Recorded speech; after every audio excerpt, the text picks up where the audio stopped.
Bonjour. Aujourd'hui, nous allons travailler le résumé sur un texte de David Thoreau.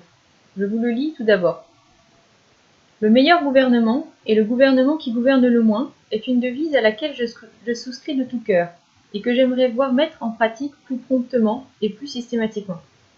Lorsqu'on l'applique, elle se résume finalement à ceci. En quoi je crois également, le meilleur gouvernement est le gouvernement qui ne gouverne pas du tout. Quand les hommes y seront prêts, c'est là le type de gouvernement qu'ils auront. Le gouvernement n'est au mieux qu'un expédient, mais il arrive souvent à la plupart des gouvernements, et parfois à la totalité d'entre eux, de se montrer tout sauf expédients. Les objections que l'on a pu faire à l'idée d'entretenir une armée permanente, objections nombreuses et puissantes qui méritent de prévaloir, peuvent également être opposées à l'idée d'entretenir un gouvernement permanent. L'armée permanente n'est que le bras du gouvernement permanent.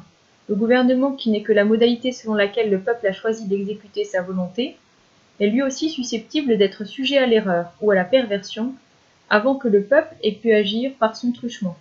Voyez l'actuelle guerre mexicaine.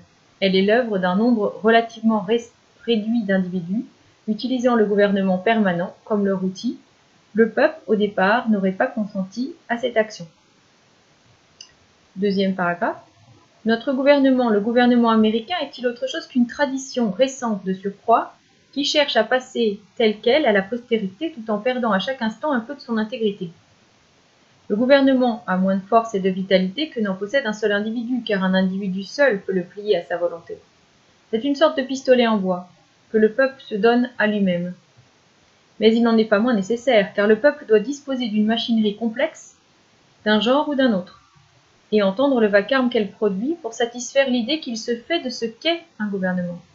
Le gouvernement montre ainsi la facilité avec laquelle il est possible d'en imposer aux hommes, voire la facilité avec laquelle ils peuvent s'en imposer à eux-mêmes pour leur propre avantage. C'est une chose merveilleuse. Nous devons tous en convenir. Mais notre gouvernement n'a jamais de lui-même fait avancer une entreprise, sinon en s'effaçant diligemment. Ce n'est pas lui qui assure la liberté du pays. Ce n'est pas lui qui civilise l'Ouest. Ce n'est pas lui qui éduque. Le caractère intrinsèque du peuple américain est l'agent de tout ce qui est accompli. Et il aurait pu accomplir encore d'autres choses, si le gouvernement ne l'en avait pas parfois empêché. Car le gouvernement est un expédient, par le truchement duquel les hommes aimeraient réussir à se laisser en paix les uns les autres. Et comme il a été dit, le gouvernement est le plus expédient lorsqu'il laisse les gouvernés en paix. S'il n'était pas doué d'une souplesse pareille à celle du caoutchouc, les échanges et le commerce ne parviendraient jamais à bondir au-dessus des obstacles que les législateurs ne cessent de dresser sur leur voie. Et si l'on devait juger ces derniers intégralement sur la foi des effets de leurs actes, et non pas partiellement sur la foi de leurs intentions, ils mériteraient d'être rangés dans la même catégorie que les brigands, qui posent des obstacles sur les voies du chemin de fer et punis en conséquence. Mais pour parler pragmatiquement et en tant que citoyen, je réclame, contrairement à ceux qui se prétendent anti-gouvernement, non pas la disparition immédiate de tout gouvernement, mais la formation immédiate d'un gouvernement meilleur. Que chaque homme fasse savoir quel genre de gouvernement mériterait son respect et nous aurons fait un pas vers l'obtention d'un tel gouvernement. Quatrième paragraphe. Après tout, la véritable raison pour laquelle, une fois que le pouvoir se trouve entre les mains du peuple, on permet à une majorité de régner et de continuer durablement à le faire, n'est pas que la majorité a plus de chances d'avoir raison, ni que cela semble plus juste à la minorité, mais bien que cette majorité jouit d'une force physique supérieure. Pourtant, un gouvernement dans lequel la majorité dicte toujours la loi ne saurait être fondé en justice, même au sens le plus large où les hommes peuvent entendre cette notion. Ne peut-il exister un gouvernement dans lequel ce ne sont pas les majorités qui décident virtuellement du juste ou de l'injuste, mais la conscience? Un gouvernement dans lequel les majorités ne se prononcent que sur les questions susceptibles d'être tranchées selon le critère de l'utilité. Le citoyen doit-il jamais, ne fût-ce qu'un seul instant, ne fût-ce qu'extrêmement partiellement, abandonner sa conscience au législateur? Si oui, pourquoi alors avons-nous tous une conscience? Je pense que nous devrions être d'abord des hommes et ensuite des sujets. Henri David Thoreau, La désobéissance civile, 1849.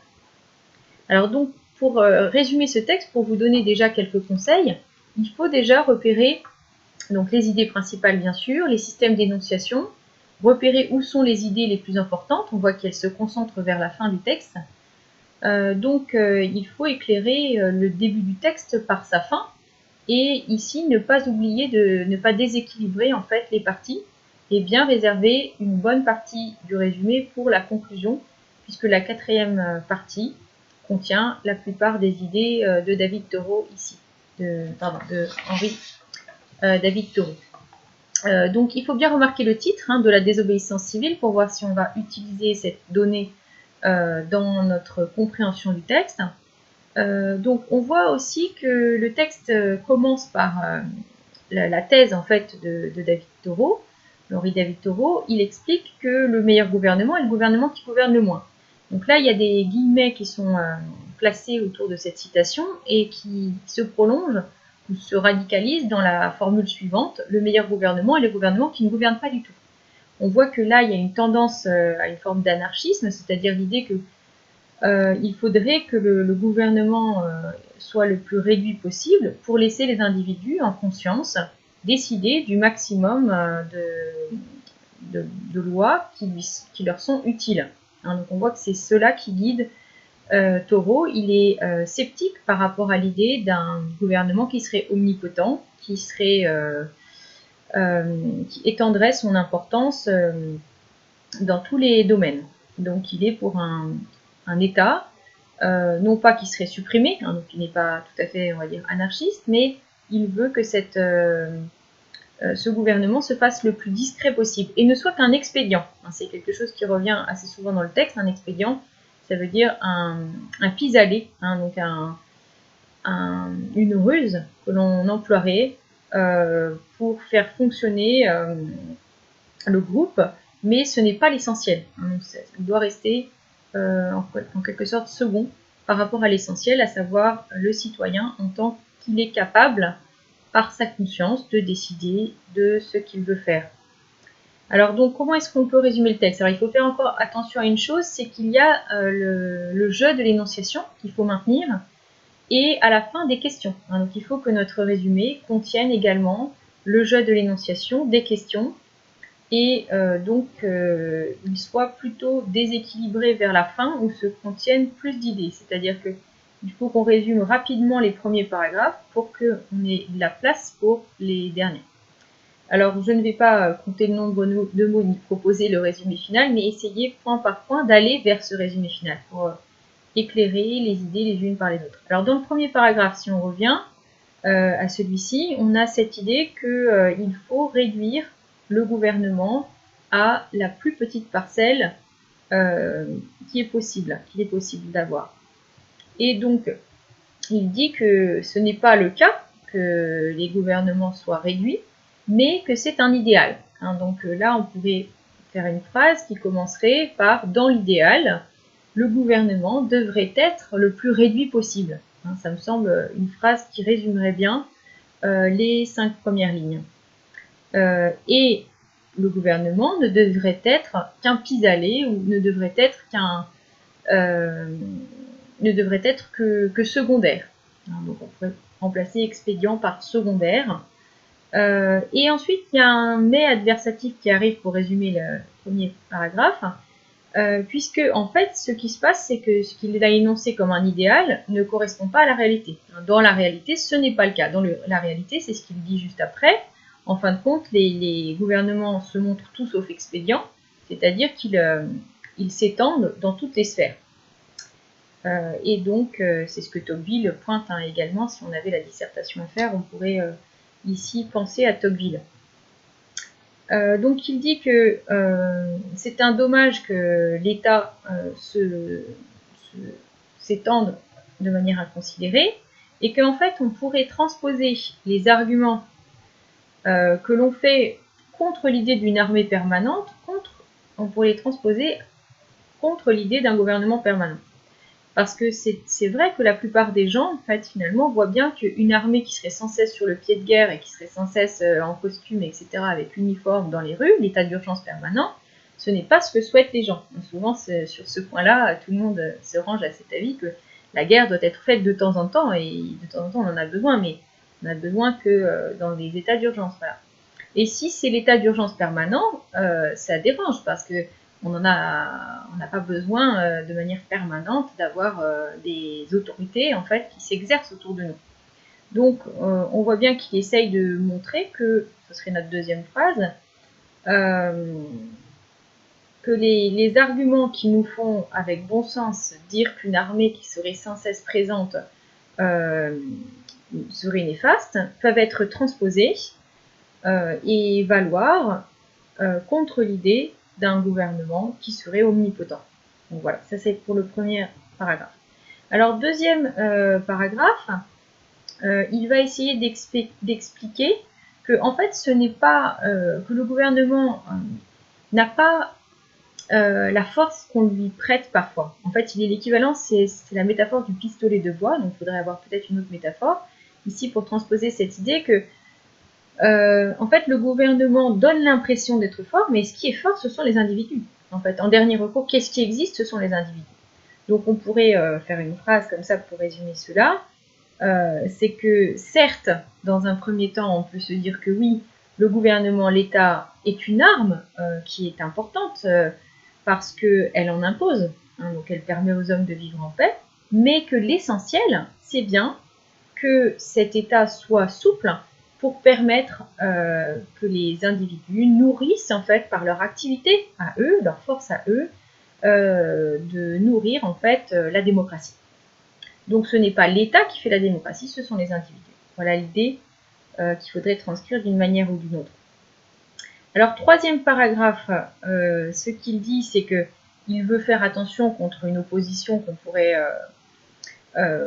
lui faire, c'est-à-dire qu'il ne veut pas supprimer le gouvernement pour autant. Il ne veut pas être un anarchiste, donc ce qu'il veut, c'est simplement améliorer le gouvernement. Donc il dit que son objectif n'est pas d'annuler l'intérêt de l'État, hein, donc là il faudrait un jeu, hein, je ne souhaite pas supprimer toute pertinence à l'idée même d'un État, mais ce que je veux, c'est un État qui soit meilleur. Et donc, l'idée du dernier paragraphe est la suivante. Il faudrait qu'il y ait des questions. En fait, c'est que la tyrannie de la majorité règne souvent dans les États soi-disant démocratiques. C'est-à-dire que, finalement, qui est-ce qui en impose dans une démocratie? C'est la majorité. Et pourquoi est-ce qu'on se plie à elle? Ce n'est pas parce qu'elle a plus de bonnes raisons de défendre les idées qu'elle a, mais c'est parce qu'elle a plus de force. Donc là, il porte le soupçon. Hein, donc on pourrait dire, nous pouvons porter le soupçon sur tout gouvernement en tant qu'il pourrait dériver vers une tyrannie de la majorité. Contre cette tyrannie de la majorité, la seule possibilité, c'est de garder vigilante la conscience des individus. Donc il faudrait terminer par une interrogation. Est-ce que la conscience des individus n'est pas la clé d'une vraie démocratie pour que cette vigilance permette la sauvegarde de l'esprit démocratique et que cet esprit démocratique ne soit pas détourné au profit finalement d'une majorité qui en impose par son nombre. Donc voilà l'idée. Donc il fallait bien doser pour garder de la place pour la fin. Et il y a une question que l'on peut se demander, si on veut conclure le résumé, c'est comment est-ce qu'on fait pour transposer la fin? Je pense que nous devrions être d'abord des hommes et ensuite des sujets. Hein, c'est une phrase assez difficile à escamoter parce qu'en en fait, elle est un peu la clé du texte et son enjeu. Hein, donc, alors, il ne faut pas la laisser telle qu'elle parce que l'exercice du résumé consiste à reformuler.